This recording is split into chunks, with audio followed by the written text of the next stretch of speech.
A Singer's Romance by Willa Cather. The rain fell in torrents, and the great stream of people which poured out of the Metropolitan Opera House stagnated about the doors and seemed effectually checked by the black line of bobbing umbrellas on the sidewalk. The entrance was fairly blockaded, and the people who were waiting for carriages formed a solid phalanx, which the more unfortunate opera-goers, who had to depend on street-cars, no matter what the condition of the weather, tried to break through in vain.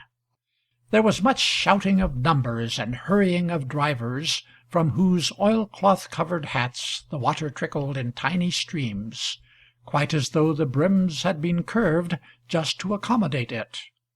The wind made the management of the hundreds of umbrellas difficult, and they rose and fell and swayed about like toy balloons tugging at their moorings.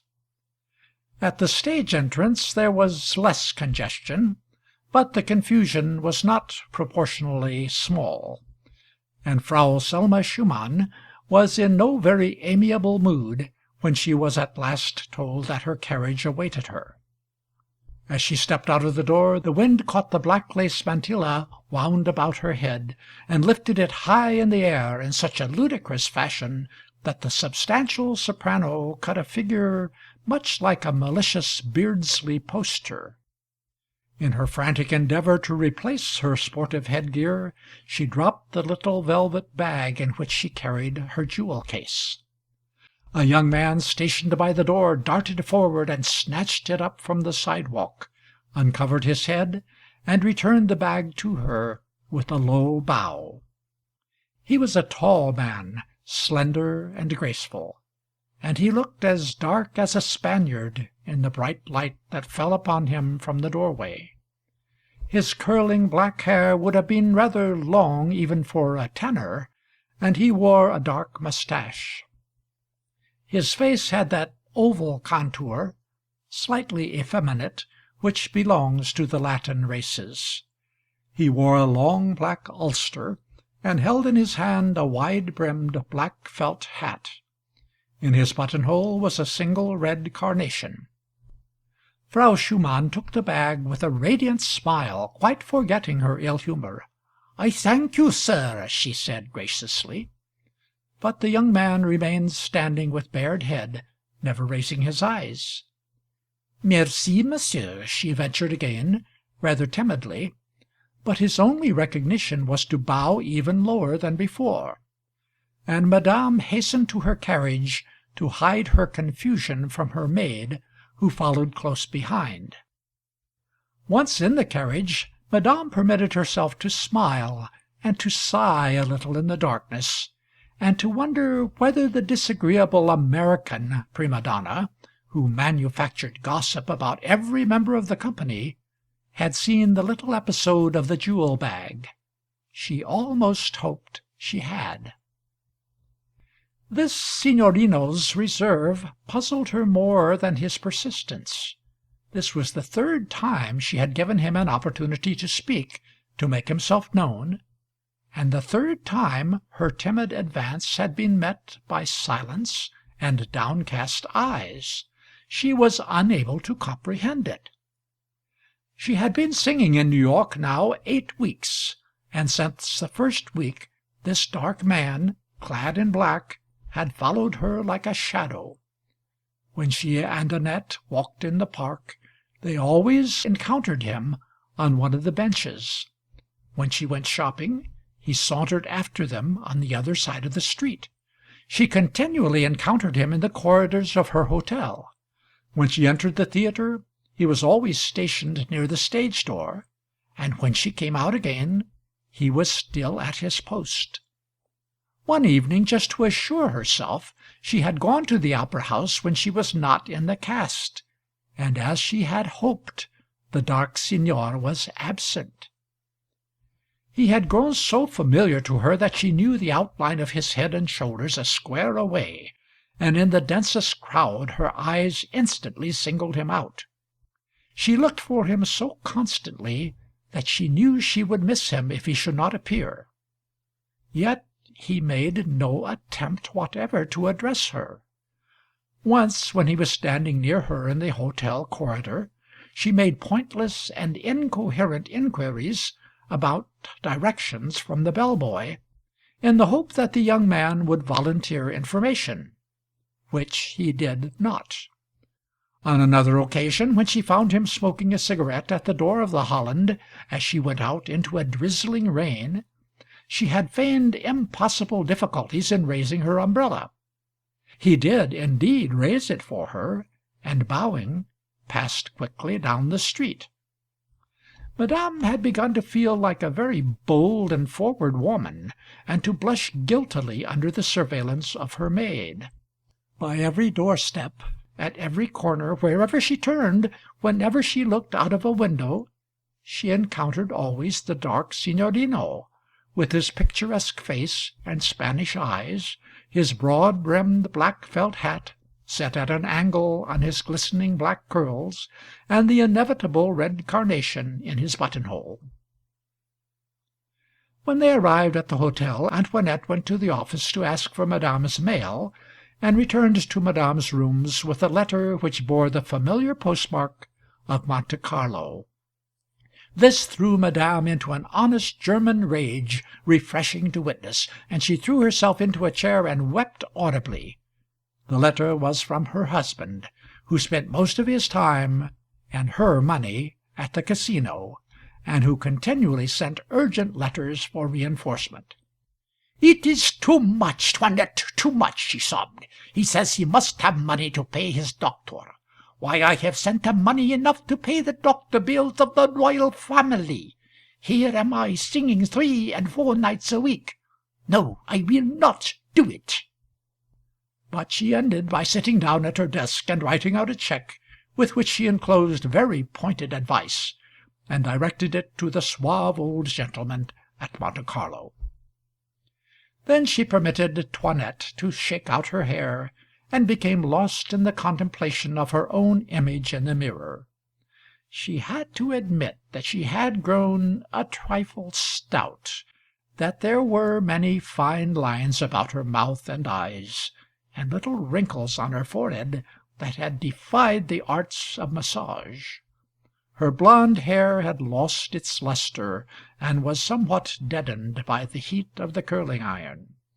She had to hold her chin very high indeed, in order not to have 2, and there were little puffy places under her eyes that told of her love for pastry and champagne. Above her own face in the glass she saw the reflection of her maid's, pretty slender 'Toinette, with her satin-smooth skin and rosy cheeks and little pink ears, her arched brows and long black lashes, and her coil of shining black hair. 'Toinette's youth and freshness irritated her to-night. She could not help wondering. But then this man was probably a man of intelligence, quite proof against the charm of mere prettiness. He was probably, she reflected, an artist like herself, a man who revered her art, and art certainly does not come at 16. Secretly she wondered what 'Toinette thought of this dark Signorino, whom she must have noticed by this time. She had great respect for 'Toinette's opinion. 'Toinette was by no means an ordinary lady's maid, and Madame had grown to regard her as a companion and confidant.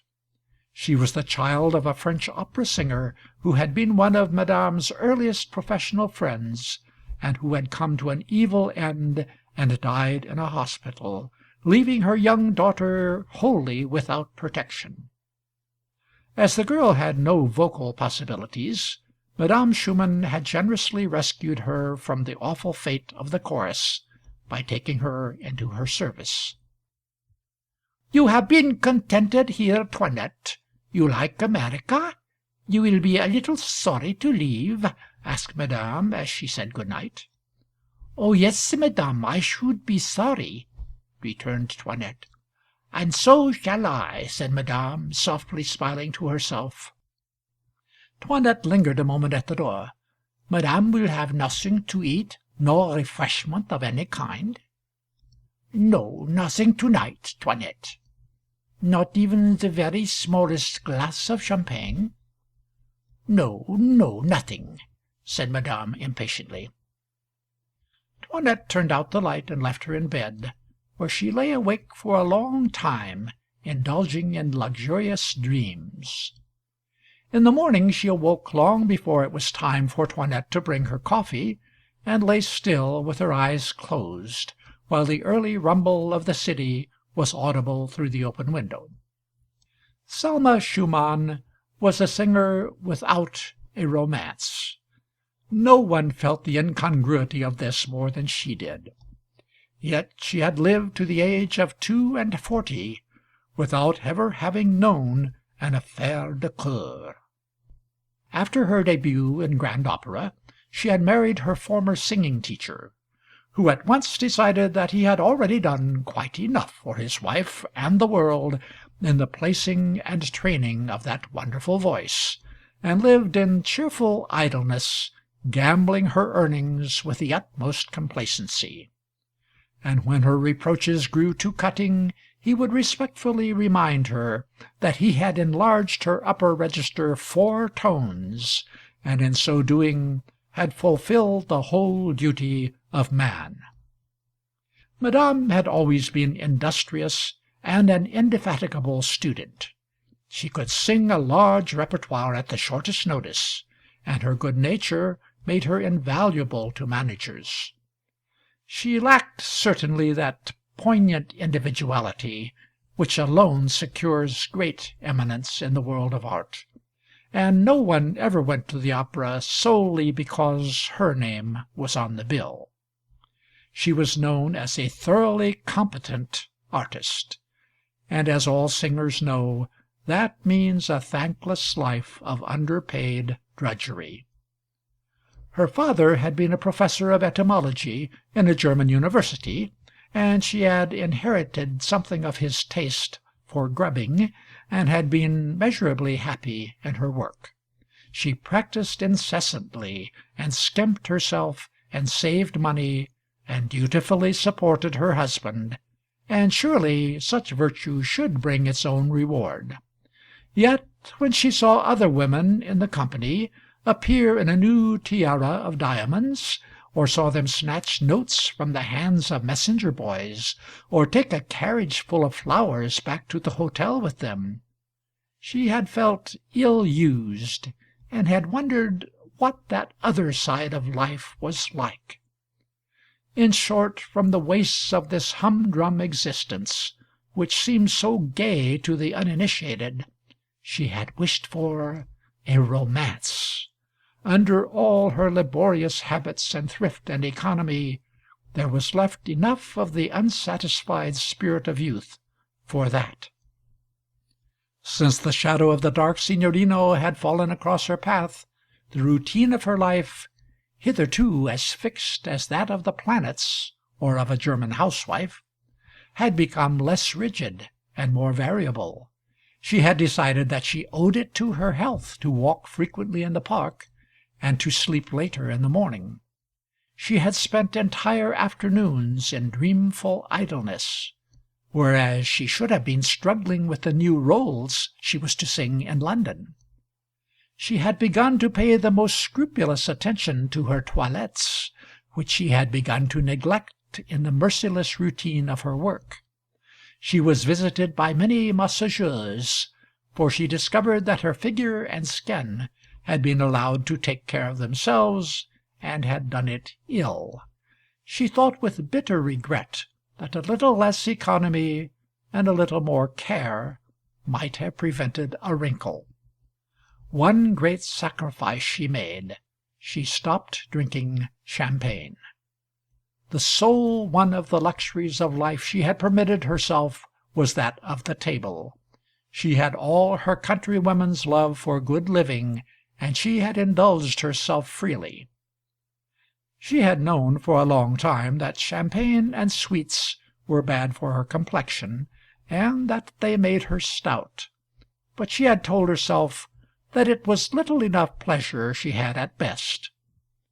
but since the appearance of the dark Signorino all this had been changed, and it was by no means an easy sacrifice. Madame waited a long time for her coffee, but 'Toinette did not appear. Then she rose and went into her reception-room, but no one was there. In the little music-room next door she heard a low murmur of voices. She parted the curtains a little, and saw 'Toinette with both her hands clasped in the hands of the dark Signorino. "But, madame," 'Toinette was saying, "she is so lonely. I cannot find the heart to tell her that I must leave her." "Ah," murmured the Signorino, and his voice was as caressing as Madame had imagined it in her dreams. "She has been like a mother to you, the madame. She will be glad of your happiness." When Selma Schumann reached her own room again, she threw herself on her bed and wept furiously. Then she dried her eyes and railed at fortune in deep German polysyllables, and gesturing like an enraged Valkyr.